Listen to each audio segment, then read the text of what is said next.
ہمارا ملک پاکستان پوری دنیا میں یہ واحد ملک ہے مدینہ منورہ کے بعد کہ جو خالص لا الہ الا اللہ محمد رسول اللہ کی بنیاد پہ بنا ہے، اور پوری دنیا کا واحد اسلامی ملک ہے کہ جو ایٹمی طاقت ہے۔ اور یہ دو جرم ایسے ہیں کہ جو دنیا کی طاغوتی طاقتوں سے قطعاً برداشت نہیں ہو رہے۔ نمبر ایک بنیاد کلمہ، اور نمبر دو ایٹمی طاقت۔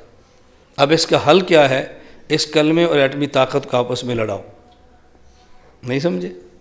اس کلمے اور ایٹمی طاقت کو آپس میں، کلمے کی دولت سنبھالی ہے کس نے؟ علماء نے۔ اور ایٹمی طاقت کا بٹن کس کے ہاتھ میں ہے؟ فوج کے۔ ان کو لڑاؤ۔ اب کلمہ بھی طاقت تو چھوٹی نہیں ہے نا، بہت بڑی طاقت ہے، اور ایٹم دنیا کے اعتبار سے طاقت ہے۔ جب یہ دونوں بڑی طاقتیں لڑیں گی تو نتیجہ کیا ہوگا؟ ملک ٹوٹے گا، علاقے تباہ ہوں گے، مساجد برباد ہوں گی، مدرسے اجڑ جائیں گے، دین کے کام بند ہوں گے، اور پاکستان کی معیشت تباہ ہوگی، مسلمان غیروں کے ہاتھ میں چلا جائے گا، کھانے کو کچھ نہیں ملے گا تو عیسائی اور یہودیوں سے بھیک مانگے گا۔ ان کو آپس میں لڑاؤ۔ اس لیے میں بھرپور یہ آواز لگاتا ہوں، بھئی یہ علماء اور فوج کی لڑائی ختم کراؤ، اداروں اور مدارس کی لڑائی ختم کراؤ، یہ خفیہ ادارے اور دینی اداروں کی لڑائی ختم ہونی چاہیے۔ یہ لڑائی بڑی تو بہت نقصان ہوگا۔ اللہ کرے ہماری اس آواز سے جتنے لوگ تیار ہو سکیں ہمارے لیے مفید ہے۔ میں آپ سے گزارش کرتا ہوں اس آواز کو سنو اور یہ آواز پوری دنیا میں پھیلاؤ کہ ہم کچھ بھی ہو جائے اپنے اس ملک میں خانہ جنگی نہیں ہونے دیں گے انشاءاللہ۔ اس ملک میں لڑائی نہیں ہونے دیں گے انشاءاللہ۔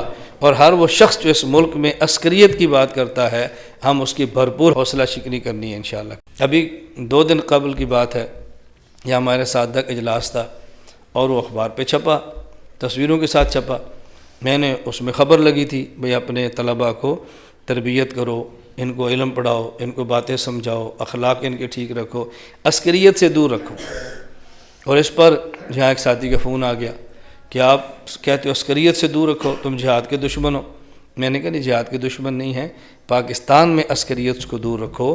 ہمارا مقصد یہ ہے کہ غیر قانونی پاکستان میں اسلحہ اور یہ پاکستان میں جو جنگ شروع ہوئی ہے اس سے اپنے طلباء کو دور رکھو اور ملک کو بچاؤ۔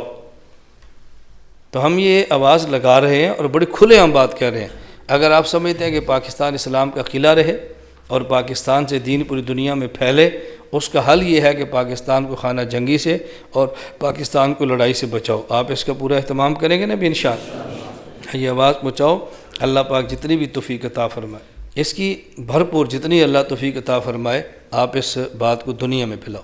ملک میں خانہ جنگی، ملک میں لڑائی، ملک میں قتل و غارت اور دینی ادارے اور دوسرے اداروں کی آپس میں لڑائی، اس لڑائی کی آپ نے ہر صورت میں حوصلہ شکنی کرنی ہے انشاءاللہ۔ کریں گے نا بھی انشاءاللہ؟ بس اس سے خود بھی بچیں اور دوسروں کو بچاؤ۔ درمیان میں بات آ گئی، میں نے اس لیے آپ کی خدمت میں عرض کر دی ہے، اللہ میں بات سمجھنے کی توفیق عطا فرمائے۔